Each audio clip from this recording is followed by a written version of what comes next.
Para aqueles que porventura não sabem, há anos atrás, José Grosso, que foi cangaceiro de Lampião, um espírito maravilhoso, ele seguiu Lampião no início, achando que Lampião ia doar para os humildes aquilo que tirava dos pobres, dos ricos. Mas, no caminho, percebeu que a história era outra. E ele e o irmão quiseram se afastar do bando. Mas o que fez José Grosso? Ele andava correndo na frente do bando, ia até as cidades para dizer: olha, todo mundo se cuida, todo mundo pega uma arma, todo mundo se defende, porque Lampião vem aí. Um dia, obviamente, Lampião descobriu que era ele que fazia isso. E quando Lampião chegava, as cidades estavam completamente resguardadas pela polícia. Ele, então, prendeu José Grosso num cacto, arrancou os 2 olhos dele e o deixou ali, sangrando até morrer. Esse espírito hoje, no mundo espiritual, é uma alma que os amigos espirituais utilizam nas regiões de muito sofrimento. Já me aconteceu muitas vezes de me ver fora do corpo durante as horas de sono, à frente de plateia terrível, não amorosa como vocês. E então José Grosso diz para mim: comece a falar. E aí eu começo a falar, morrendo de medo. Porque é claro que onde você vai, às vezes, em desdobramento do seu corpo, você tem medo. Mas, com o tempo, enquanto falo, os espíritos da falange de seu Eurípides Barçanufo fazem um trabalho incrível com aquelas almas sofredoras. E quando eu sou trazida de volta ao corpo, eu percebo claramente que um grande benefício aconteceu. Não por qualquer competência minha, mas de almas como José Grosso.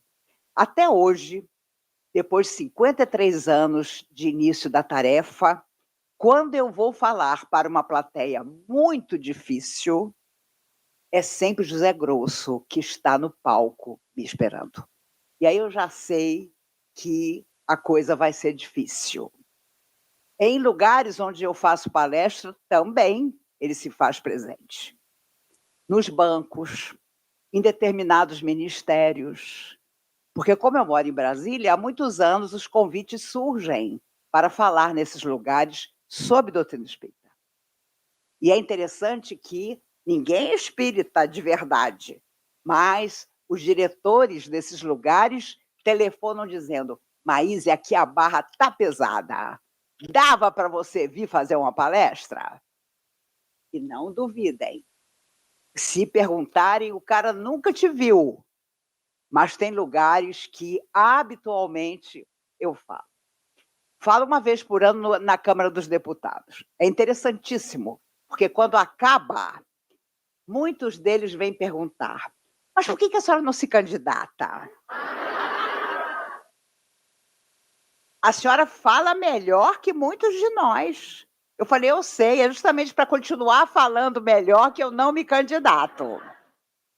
Podem ter certeza. E há coisas muito graves. No futuro, nós precisaremos ter muito cuidado com o nosso voto. Aliás, deveríamos ter sempre. Porque, recentemente, minha irmã caçula, que dirige o Lar de Crianças Nosso Lar, que a Comunhão fundou há 51 anos, todo início do ano, os deputados e senadores desse país têm uma verba para doar a instituições de caridade. E todo ano lá está a minha irmã e outros voluntários para pedir. E ela me contava, entristecida, porque ela é 7 anos mais nova do que eu, ainda tem certas esperanças que eu já perdi. Ela me dizia: Maíse, um senador me disse: e você acha que eu me elegi para beneficiar alguém mais que não seja eu mesmo?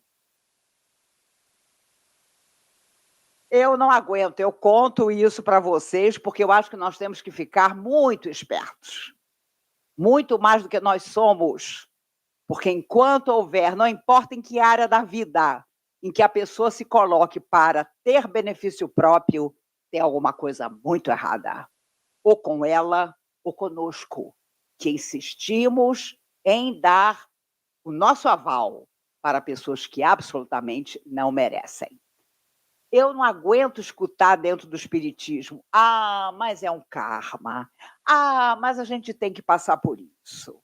Ah, são os 300 anos de escravidão que o Brasil tem que pagar". Pelo amor de Deus, vamos crescer, vamos perceber que estamos na Terra, se não para nós, para preparar para os que vierem depois de nós, novo mundo. Um novo mundo, o mundo inteiro. E hoje está complicado, porque, como dizia Cazuza, meus inimigos estão no poder no mundo inteiro.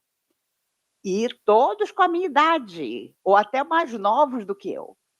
Mas a vantagem é saber que todo mundo morre. Todo mundo morre. E um dia nós vamos nos encontrar em situações diferenciadas. Jesus sabia disso. Ele, a alma mais perfeita que já viveu na Terra, sabia muito bem quem ele ia chamar para o início da sua tarefa. Vamos encontrar Pedro, a pedra. Pedro, que mais tarde diria: quando eu vi o Cristo chegar até mim, quando eu vi Jesus caminhar na minha direção, na direção do meu barco, alguma coisa dentro de mim dizia: de onde eu conheço esse homem? E ele se tornou a pedra angular do cristianismo, da casa do caminho, mesmo tendo negado Jesus 3 vezes. Ele entrou num processo de culpa tamanho que Emmanuel dizia através do Chico que levou muito tempo para ele extirpar do seu coração aquele momento de engano.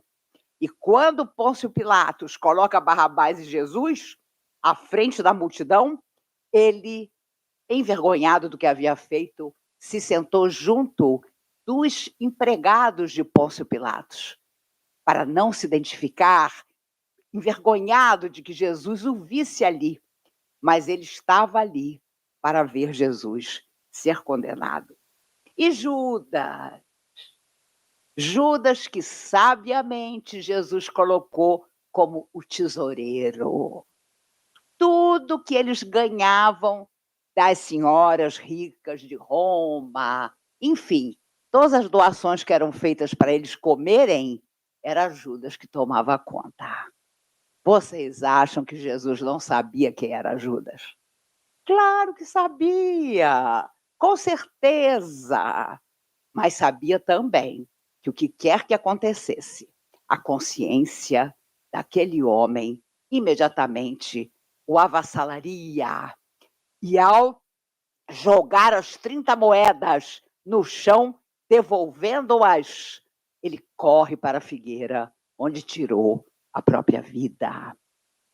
O Cristo, a alma mais perfeita que já veio na Terra, e Kardec pergunta: qual foi a alma mais perfeita que já viu na Terra? E os espíritos, numa síntese inesquecível, dizem: Jesus. Claro que houve representantes, houve almas amigas que ele mandou para relembrar valores, mas ele, a alma mais perfeita que já viu na Terra. Vejam que ele aproveitava de cada um as suas facilidades.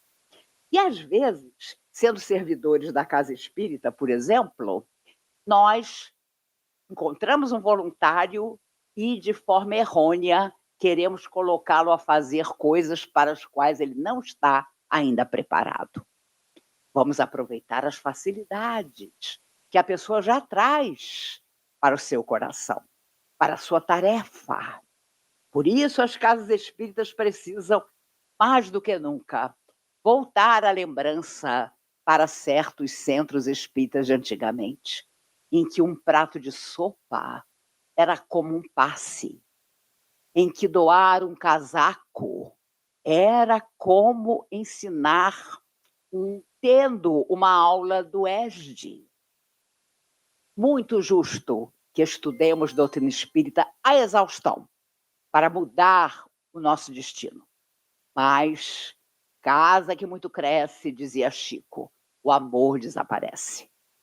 Então, vamos tomar cuidado em não nos afastar do trabalho no bem, daquilo que a casa espírita pode nos proporcionar, que é você ver o seu suor cair no chão e você olhar, gente, é o meu suor que está aqui nesse chão.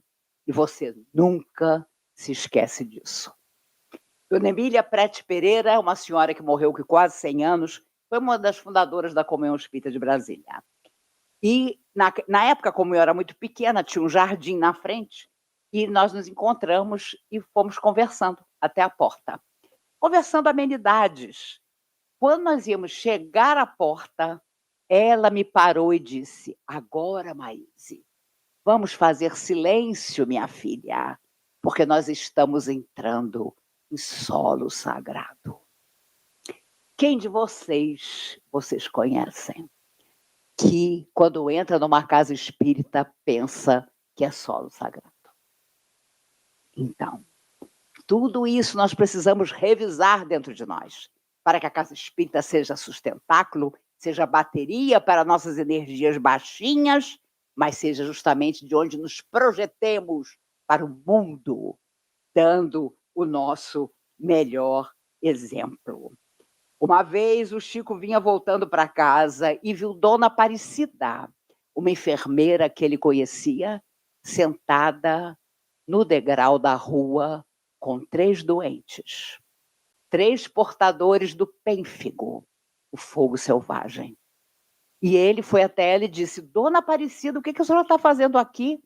Ah, meu filho, o hospital expulsou esses 3 amigos enfermos. E eu fui expulsa também, porque tomava conta deles, pensava as feridas dele. E então ali os 2 ficam amigos, Chico e Dona Aparecida, e seguem ao longo da vida. Chico sempre trabalhando pelo Hospital do Pênfigo, Dona Aparecida nunca, de certa forma, suficientemente grata por todo o trabalho que Chico ajudou ela a fazer. Então, Chico dizia, ontem, rainha impiedosa, que maltratou, que assassinou tantos destinos na Terra, hoje, a alma querida que conhecemos como Aparecida, a envolver os irmãos de fogo selvagem com todo o seu carinho. E numa época em que não existiam recursos medicamentosos, não existiam pomadas, era só o abandono. Se hoje, de repente, aqui, decidisse que leões e tigres e panteras vão entrar por aquela porta e quem levantar a mão dizendo que é espírita, pimba. Quem de nós ficaria? Quem de nós ficaria? Por isso, eu tinha um amigo, Marcelo, tenho até hoje, ele está há muitos anos na doutrina, todo mundo dizia que ele era maluco. Marcelo é maluco! Mas ele é espírita até hoje. E muitos dos que o acusavam de ser maluco desapareceram no mundo. É preciso cuidado com as nossas opiniões sobre os outros. Mas o Marcelo dizia, Maísa, eu tenho certeza que na época dos cristãos, eu fui um cristão que entrou ali para morrer. E um espírito amigo disse para mim, diga a ele que nem um inseto pousado sobre o leão ele foi. E, claro, tinha aquele momento ultris em que perguntavam para você, e você acredita nesse Jesus? Ora, meus amigos, vocês acham que nós dissemos que acreditávamos? Porque quem dizia que acreditava, pimba, era a morte.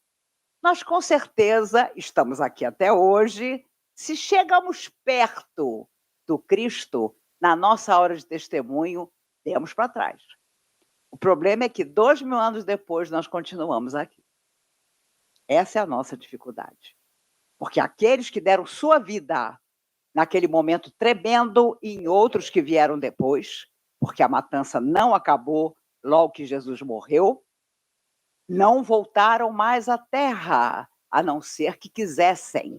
Mas os espíritos dizem, passaram por um processo de hipnose positiva para esquecer aquele momento. Vocês acham que era fácil você ter 18, 20, 12 anos e morrer mastigado por um leão? Não era, não. E, claro, a alma eterna ficava traumatizada. Então, eles eram recolhidos ali mesmo, né? Porque, é claro, eles entravam com esperança, porque na hora que eles entravam, aqueles que já haviam morrido se faziam visíveis e diziam, venham. Por isso que as mulheres romanas diziam que as mulheres cristãs eram loucas, porque elas entravam com os filhos pequenos, de mão dada, e diziam, até daqui a pouco. Fé, meus amigos, era isso. A nossa fé, uma hora está boa, outra hora está ruim, uma hora está grande, outra hora está pequena. Na hora da nossa conveniência, ela existe. Na hora da nossa tristeza, ela desaparece. Ah, mas ontem eu estava escutando Luciano, Wesley, Maísa, eu saí de lá, meu Deus do céu, entupida de informações. Como é que hoje, domingo, me aconteceu essa coisa chata? Nós espíritas somos os maiores cobradores que existem. Nem os nossos irmãos de outras religiões são. Porque nós estamos sempre exigindo que as almas amigas corram para as nossas necessidades. E as nossas necessidades vão continuar existindo, porque elas também são um processo de aprendizado.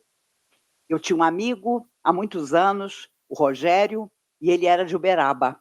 E um dia eu disse a ele, vamos até Uberaba? Me convidaram para fazer palestra. E eu perguntei à minha filha, que hoje tem 41 anos, mas tinha 9. Mariana, você quer ir lá para ver o Chico? Porque quando eu estava grávida dela, o Chico disse, diz a Maíse que quando ela nascer, traz ela para eu ver como ficou o rostinho dela. Imagine se eu ia levar a Mariana para ele ver o rostinho dela. Eu morreria de vergonha, porque era aquela multidão a procurar o Chico. Não levei. Mas naquele momento, ela já tinha 9 anos, eu falei, quer ir comigo? Quero. Fomos. Quando ela entrou, o Chico logo perguntou, senta aqui no colo do vovô para tirar uma foto. E ela virou para ele e disse assim, você está muito velhinho. Eu não vou sentar no seu colo. A foto, que claro aconteceu, é engraçadíssima. Ele sentado numa poltrona e ela num cantinho da perna dele de lado, com medo de machucá-lo, apesar dela ser magra. E ele imediatamente disse, diz para mim, Mariana, uma coisa que você não gosta no espiritismo. Ah, para quê? Ela disse, eu, Chico, uma coisa que eu não gosto no espiritismo? Fala para mim. Ela, não tendo recurso, disse, eu não gosto quando lá em Brasília, na comunhão, as pessoas dizem que eu vou fazer palestra igual a minha mãe. Eu não quero. Ele imediatamente disse, você acredita em mim? Claro. Você acha que as pessoas vão acreditar em mim? Claro, você é o Chico. Pois diga às pessoas que a tarefa é da sua mãe, não é sua. Diga que a sua tarefa está te esperando no futuro e você vai poder ajudar a muita gente. Ela é psicóloga clínica, especializada em análise do comportamento. Mas na época ele não falou nada, só disse que ela teria uma profissão onde ela ia ajudar as pessoas. Nós estávamos com esse amigo meu, o Rogério, e ele então tinha 26 anos, abraçou o Chico e disse, Chico, eu quis vir com a Maíse lá de Brasília, porque eu fui menino pobre de Uberaba. E eu estou aqui por causa da sopa que diariamente você fazia e distribuía. A minha mãe me trazia todo dia para tomar a sua sopa. O Chico disse a ele: meu filho, sua mãe já é desencarnada, não é? Já, Chico, ela morreu há 10 anos atrás.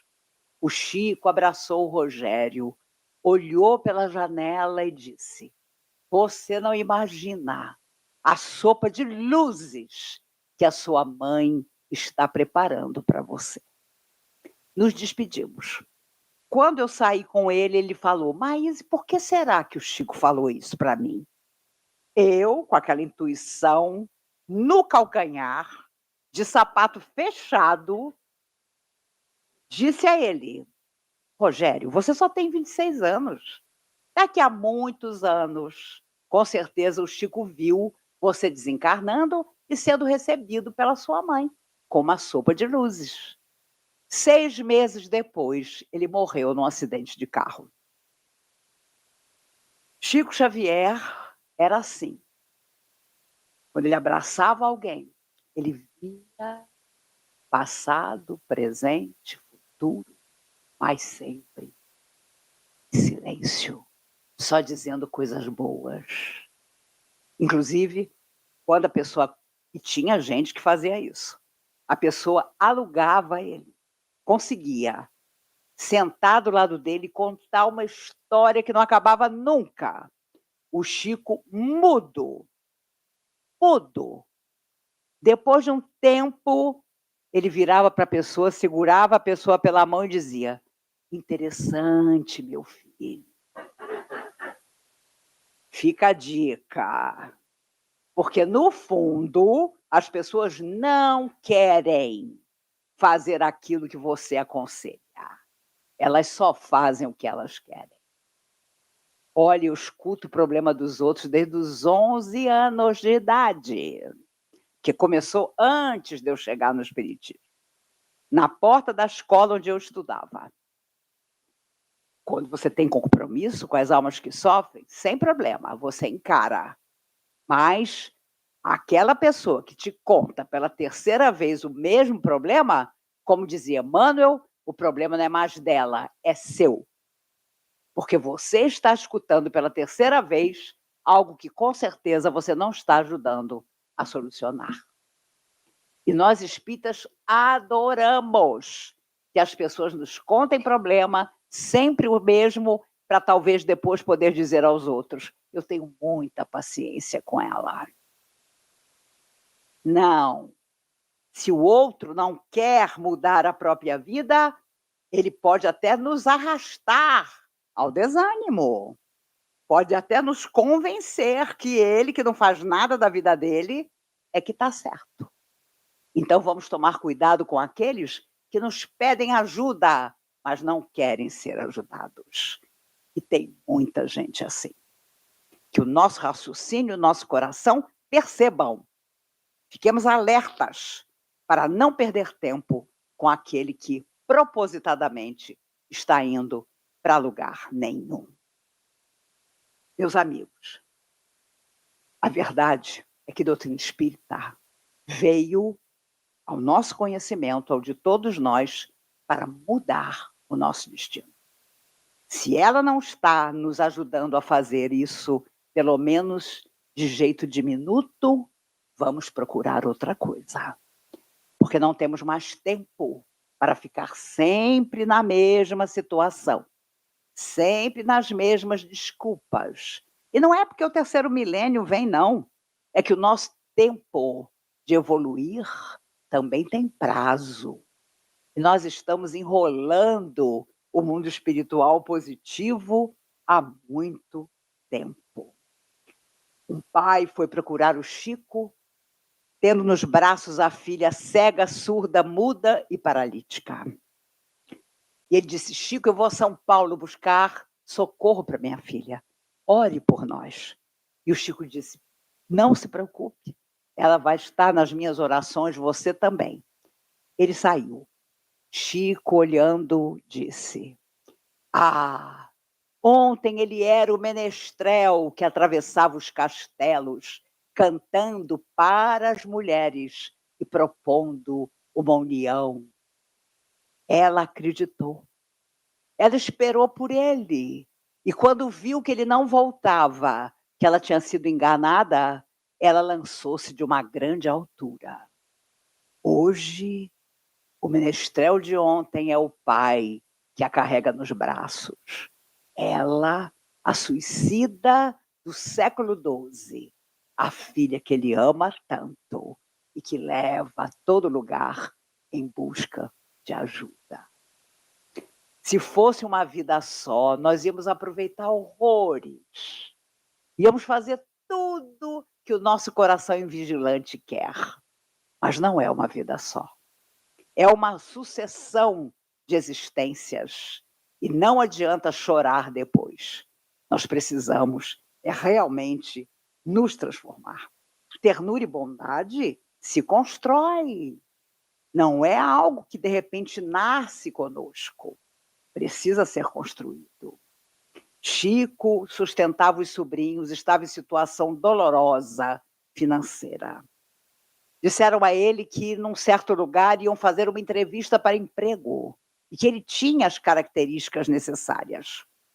Mas como é que eu faço? Que ônibus eu tomo? Olha, o único ônibus que vai te levar até lá, passa às 6h30 da manhã na rua tal. E lá estava o Chico.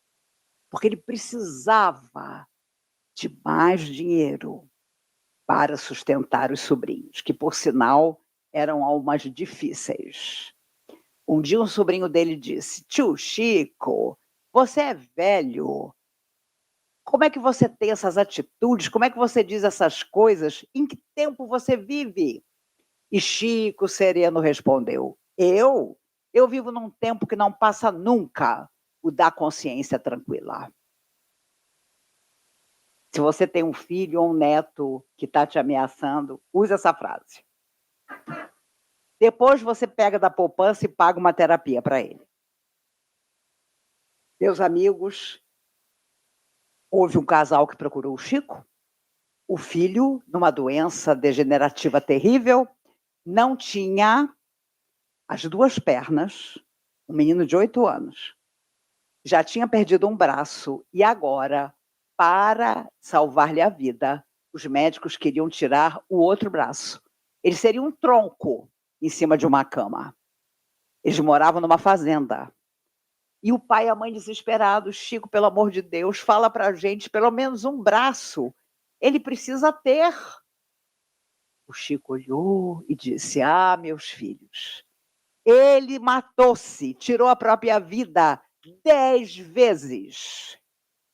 E quando vocês não estão na fazenda, com este braço que sobrou, ele vai claudicando com o cotovelo até a beira do rio que passa atrás da casa para jogar-se na água. Tirem o braço dele. O menino viveu mais 4 meses. E então mandaram a notícia para o Chico de que ele havia desencarnado. E o Chico disse: graças a Deus. Na 11ª existência, ele conseguiu sair sem tirar a própria vida. Às vezes nós vemos coisas, meu Deus, como é que Deus permite? Onde é que estão os espíritos? Onde estão as almas de luz? Mas tudo tem a sua razão de ser.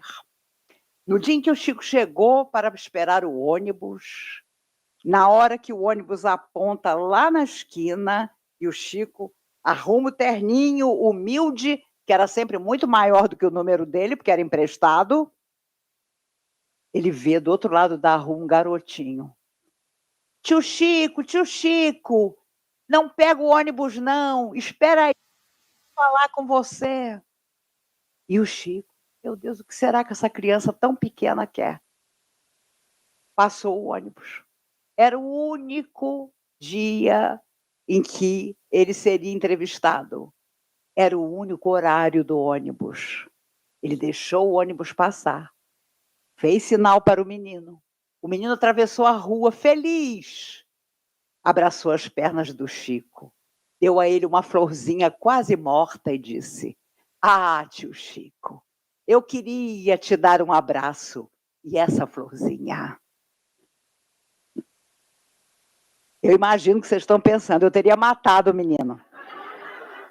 Mas, não.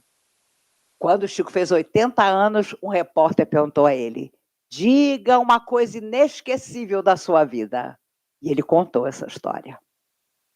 Ele havia perdido o ônibus, mas acolhido aquela criança pequena que apenas queria dar a ele a pequena flor. Quando se fala de Chico Xavier, tem que se falar de amor, de esperança, de não desistência, de tudo que ele atravessou com sua saúde ou com a falta dela, sem nunca dizer aos espíritos: "E aí? E agora?" Emmanuel, como bom psicólogo, torto, mas psicólogo, dizia ele no início: "Eu lhe proponho 30 livros. Quando os 30 livros chegaram, mais 30. Quando os 60 se completaram, agora vamos aos 100." Quando o 100º foi publicado, e eu me lembro da capa, era o número 100, um azul bonito na capa e pequenas estrelas. Todo mundo na época pensava: agora o Chico para. E então Emmanuel disse a ele: "Eu tenho uma notícia para o senhor. Seu corpo não é mais seu. Sua vida foi desapropriada." Gente, mas não tinha Emmanuel que durasse 10 minutos do meu lado. Um dia Chico disse: "Meu olho está completamente perdido." E Emmanuel respondeu: "Ter 2 olhos é um luxo. Feliz de você que tem um olho funcionando." Quando ele começou a psicografar, ele olhou a vela que estava na frente dele, estava como se fosse embaçada. Dr. Bezerra de Menezes aparece e diz, olhando o olho dele: "Ih, meu filho, as almas da sombra, sabendo da tarefa que começa com você, arruinaram o seu olho." Meus amigos, comigo não acontecia. Eu pegava o lápis e o papel e dizia: "Muito obrigada, doutor Bezerra, procura outro. Eu mal começo a tarefa e meu olho está arruinado." E assim foi. Um dia ele disse a Emmanuel: "Jesus curou tanta gente. Jesus não pode me curar?" Emmanuel disse: "Abra o Evangelho. Abra o acaso." Claro que Emmanuel não deixou ser ao acaso. Quando ele abre, estava lá escrito: Jesus afirmando: "Vinde a mim todos vós, e eu vos aliviarei." E Emmanuel diz ao Chico: Você leu bem? Eu vos aliviarei. Não disse que ia curar." E o Chico entendeu que ele devia se contentar com o alívio, porque a cura não viria. Por isso, meus amigos, nós às vezes reclamamos tanto e impedimos o nosso próprio viver na Terra, porque temos isso ou aquilo. Mesmo assim, continuemos, até que as forças nos faltem por completo. Quando ele começou a psicografar Paulo Estevão, seu chefe, que gostava muito dele, disse: "Você não quer usar o subsolo aqui da fazenda para psicografar em silêncio?" Ele achou uma boa ideia. Mesa, cadeira, lápis, papel. Na primeira noite, depois do primeiro capítulo psicografado por Emmanuel, ele vira para Emmanuel e diz assim: "O senhor sabe, eu me senti um pouco sozinho aqui dentro deste subsolo." Emmanuel disse a ele: "Ah, você se sentiu sozinho? Amanhã lhe trarei companhia." No dia seguinte, quando ele chegou, tinha um sapo imenso, enorme de gordo, disforme, na frente da mesa. O Chico olhou aquele sapo, meu Deus, que bicho horroroso. Pensou. Emmanuel disse: você não queria companhia? Aí tem. E até o último dia, do último capítulo desta psicografia extraordinária que é Paulo Estevão, o sapo estava lá. No último dia, quando Emmanuel escreveu fim, o sapo olhou para o Chico, subiu na janela e desapareceu. E as pessoas perguntavam: Chico, você nunca perguntou se o sapo era encarnado ou desencarnado? Se o sapo era um espírito sofredor que estava ali com você? Nunca perguntei. E isso também era extraordinário em Chico Xavier. Aceitar sem perguntar. Porque ele sabia que se ele perguntasse, não ia dar certo. Há uma atriz que admiro muito e que já morreu há muito tempo, em 87, Bette Davis. Não era uma mulher bonita, foi a primeira mulher que acendeu um cigarro num filme.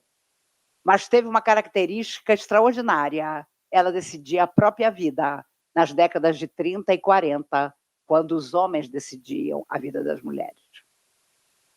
E ela era excepcional artista.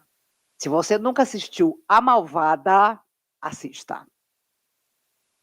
É com ela, Bette Davis, e com Marilyn Monroe, que tinha 18 anos, estava começando. E ela dizia: eu sou boa no que faço, tenho até inimigos para provar. Quando você é bom em alguma coisa, pode ter certeza, você tem adversários. Porque as pessoas não admitem que você é bom. Não querem que você seja. E no túmulo dela, ela mandou escrever. Ela fez tudo do jeito mais difícil. A verdade é que houve artistas em Hollywood maravilhosas. Houve uma linda na década de 30 e 40, chamada Veronica Lake. Toda vez que acabava um filme, ela dizia: um dia eu vou embora. E as pessoas riam: quem vai embora nada? Olha a quantidade de dinheiro que você ganha, olha como você é famosa, olha como você é desejada pelos homens. Um dia, um determinado filme terminou e ela foi embora, para nunca mais voltar.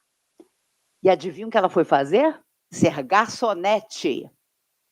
E quando as pessoas entravam onde ela trabalhava, os homens diziam assim: já falaram para você que você é muito parecida com a Verônica Lake?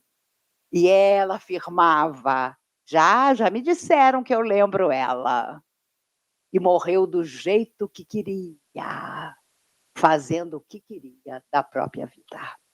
Eu conto essa história da Verônica Lake, meus amigos, porque já encontrei muita gente, nos mais de 50 anos de trabalho na doutrina, que me diz: eu estou resgatando meus débitos, eu estou fazendo as coisas contrariado, eu não queria estar aqui, eu não queria fazer o que eu faço, mas eu tenho que fazer, não é, Maíse? Não temos, não. Eu tenho que casar e ter filho, porque é isso que a minha família espera de mim. Meus amigos, se nós não quisermos, se o nosso coração não quiser, não nos casemos, não tenhamos filho, porque filho é para sempre. É para essa vida e para a vida que vier depois. Seja correto, seja digno, seja nobre, que é aquilo que Chico Xavier nos ensinou a ser. Quando seu Erasmo Cravo, que foi filho de Maria Modesto, fundadora do Lar das Meninas de Uberaba e do Sanatório de Uberaba, resolveu na adolescência cometer um deslize, ele acordou pensando: oh meu Deus, eu estou tão chateado de ser filho de Maria Modesto, de viver no meio do espiritismo, hoje eu vou fazer uma loucura. E era dia da exposição de gado de zebu em Uberaba, a cidade lotada. E ele pensou, rapazinho, hoje ele teria 98 anos. Eu vou encontrar uma festa bem maluca para me meter na festa. Ele resolve sair, se despedir de Dona Maria Modesta. Olha, mamãe, eu vou ali, vou sair com os amigos, depois eu volto, já pensando nas bobagens que queria fazer. Quando ele atravessa a Praça de Uberaba, todo feliz para encontrar os amigos que iam levá-lo às aventuras, ele escuta: Erasmo, meu filho. Ele pensou: eu não acredito que é o Chico. Erasmo, sou eu, Erasmo. Era o Chico. Erasmo, você sabe que hoje está tudo tão confuso que eu esqueci onde é que você mora? E seu Erasmo irritado. Chico, impossível, você vai na minha casa quase todo dia. Ô, meu filho, mas dá para você me levar lá hoje? Posso segurar seu braço? Posso atravessar a cidade e chegar na sua casa? É rapidinho. Seu Erasmo pegou o Chico pelo braço e levou o Chico até lá. Chico ainda era moço também. Quando ele chegou, aquela alegria. Dona Maria Modesta, meu Deus, vamos providenciar um café, um bolo. O Chico para o seu Erasmo. Ô, Erasmo, senta aqui um pouquinho, meu filho, toma esse bolo comigo. Nem preciso dizer a vocês que seu Erasmo nunca mais saiu de casa naquela noite. Casou-se com a dona Clara e foi um dos fundadores da Comunhão Espírita de Brasília. Morreu com 95 anos, um homem extraordinário. Uma das únicas pessoas que eu conheci na vida que nunca falaram mal de ninguém. Eu sou testemunha disso. Nós estávamos numa rodinha metendo o malho em alguém. Claro, claro. Ele chegava e dizia: mas vocês não lembraram que fulano tem tal qualidade. E ficávamos todos mudos. Não por acreditar que fulano tinha qualidade, não, mas porque era seu Erasmo que estava falando. Ele foi uma das únicas pessoas que eu vi atravessar os corredores da comunhão e as almas sofredoras que estavam ali sob tratamento abaixavam a cabeça quando ele passava, sem coragem de encará-lo pela superioridade moral que ele tinha. Isso não é para qualquer um, não. Por isso, queremos ser respeitados, queremos ser amigos, vamos fazer o bem. E na hora mais difícil da nossa vida, a solução chegará com certeza. Jimmy Durante era um comediante americano, narigudo, careca, baixinho, feio como a necessidade. Na Segunda Guerra, o exército americano convidava os artistas a se apresentar na linha de frente para os soldados. E convidaram Jimmy Durante.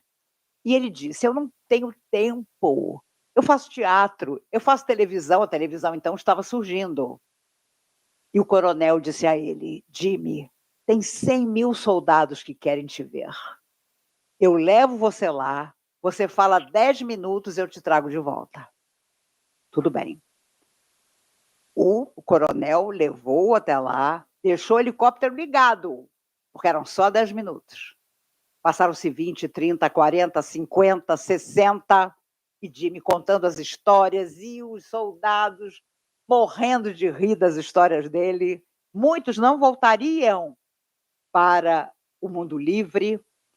Jimmy pega o seu chapéu de palha que ele usava para esconder a careca, lança para os soldados e sai, com os olhos cheios de lágrima. E o coronel pergunta: Jimmy, eu não entendi nada. Por que você ficou 1 hora falando para eles?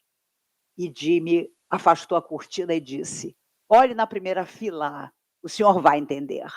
Na primeira fila, tinha um soldado que tinha perdido o braço direito. O soldado ao lado tinha perdido o braço esquerdo. Sentaram juntos para juntos aplaudir. Meus amigos, Nunca deixemos que alguém diga que nós somos só metade do que nós podemos ser. Porque seja quem for essa pessoa, não há nada pior que ela possa fazer para nós do que nos dizer que somos só metade. Não permitamos. Chico, num momento de muito sofrimento, sentou-se na beirada da sua cama e rogou às forças do bem que estivessem ali com ele, porque ele não sabia mais o que fazer naquela situação difícil. Apareceu na sua frente um espírito da sombra, um espírito das trevas, e disse: "Você me chamou, Chico Xavier?" E Emmanuel disse no ouvido do Chico: "Não diga que você não chamou ele." "Chamei, sim, senhor." "E o que você quer comigo?" "Eu queria pedir que o senhor, acreditando nas coisas que o senhor acredita, e eu, acreditando nas coisas que eu acredito, nos juntássemos para pedir uma coisa que eu estou precisando." O espírito irritado disse: Chico Xavier, já tinham me dito que com você é muito difícil." E desapareceu. Eles tentam sempre. E não culpo aqui as almas sofredoras, não. Eu culpo a nós mesmos, que nos ligamos a elas, que dizemos em determinado momento: eu não quero ser equilibrado, eu não quero ser bom, então eu vou me ligar àquilo que não é bom. E depois nós vamos parar no centro espírita e pedimos ajuda, sabendo que nós não estamos em condições de receber ajuda. De todas as histórias do Chico, eu tenho uma que é a minha favorita. Chico atendia todo sábado uma menina de 12 anos que não falava. E a mãe dizia: "Chico, meu sonho é ouvir a voz da minha filha." E o Chico não teve dúvida. Todo sábado ele ia até a menina e dizia: "Vamos dizer uma palavrinha para sua mãe ficar feliz. Jesus, Jesus, é tão pequenininha." E a menina, num esforço absurdo, certo dia disse: "Jesus!" O Chico ficou louco. Foi até a cozinha da casa: "Venha, venha, sua filha falou." "O quê? Minha filha falou, Chico." A menina chega até a mãe e Chico diz a ela: "Diga, diga aquela palavra que você me disse." E a menina, no auge do esforço: "Jesus." 2 semanas depois, a menina morreu. Passam-se os anos. Nós convidamos Chico para, em 76, pela Comunhão Espírita, ir ao Congresso Mundial de Jornalistas e Escritores Espíritas em Brasília. Ele foi, mas ele já não estava bem. Quando ele voltou para Uberaba, ele acordou de madrugada alucinado de dor no peito. Ele não conseguia chamar ninguém, tamanha dor. Era o primeiro infarte que ele estava tendo. Aparece no meio do quarto um vulto com um véu sobre o rosto, coloca a mão no peito do Chico e a dor parou. E o Chico conseguiu chamar ajuda. Ficou 11 dias internado. Os médicos boquiabertos. Como é que esse infarte parou no meio? Isso não existe. Na primeira noite que ele voltou para casa, aparece o espírito.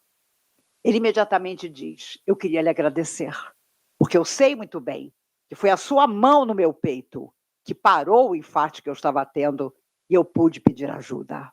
A quem eu devo agradecer?" E desvelando o seu rosto que trazia o véu, o espírito diz: "Eu te direi uma palavra e você vai lembrar de mim. Jesus." Era a menina que anos depois, na hora que ele precisava tanto, ali estava para devolver o que ele tinha feito um dia por ela. Por isso, Emmanuel sabiamente dizia: aquilo que fizeres em algum lugar será o teu advogado, toda parte. Encerramos com tanto carinho que vocês nos deram a todos nós para ir ao nosso debate, lembrando que Emmanuel também disse: o único objetivo da alma que vem à Terra é fazer o bem. Estudemos doutrina espírita, mas mais que isso, batalhemos doutrina espírita dentro de nós. Amemos o conhecimento espírita para que ele transforme a nossa existência. Eu tenho certeza absoluta que ano que vem, quando eu voltar ao Ceará, tanto eu como vocês estaremos ainda melhores do que estamos hoje. E deixo com vocês minha quadrinha favorita. Embora desiludida, alma cansada e sincera. Por muito te dou a vida, não desanimes. Espera. Alta de Souza, através de Chico Xavier. E não se iludam. Nosso querido amigo lembrou de Lameira de Andrade. Lameira tinha um amigo que sustentava a família toda. Tudo era ele. E ele dizia: eu não posso morrer, porque a minha família inteira, eu é que aguento. Um dia, no escritório, ele teve um infarto fulminante e morreu. Acordou 2 semanas depois. Quando ele abriu os olhos, ele viu Lameira, que era amigo dele, tinha morrido antes dele. Lameira, eu morri? Não, você não morreu. Você voltou para a verdadeira vida. Lameira e minha família. Todo mundo deve ter acabado. Não. No dia seguinte do seu enterro, todo mundo se resolveu. Essa é que é a verdade. Meus amigos, tenhamos o pensar, o entender. Por isso Jesus dizia: seja o vosso falar, sim, sim, não, não. Hoje as redes sociais são tão boas, tudo é tão impressionante no universo, mas há muitos enganos, muitas ilusões. Eu me lembro, quando eu era pequena, as pessoas diziam: também se vive de ilusão. Mas Emmanuel nos lembra: só se desilude quem se iludiu. Então não vamos culpar os outros por ilusões que foram exclusivamente nossas. Trabalhemos. Chico, nem em 300 anos aparece outro. Não tem substituto, não. Porque sua mediunidade, sua psicografia era tão extraordinária que nesses 20 e poucos anos do seu desencarne, nunca apareceu ninguém que encontrasse algo que deslustrasse a figura de Chico Xavier. Ele foi um missionário do bem, sem dúvida nenhuma. E Divaldo, que recentemente partiu, uma pessoa que, através da palavra, foi um tribuno que atravessou 113 países diferentes. E, claro, Joana há de tê-lo recebido. Certa feita, só para encerrar, eu estava num encontro em Porto Seguro. E o Nilson, companheiro eterno do Divaldo, disse assim para mim: você quer assistir esse seminário do Divaldo? E eu: por quê?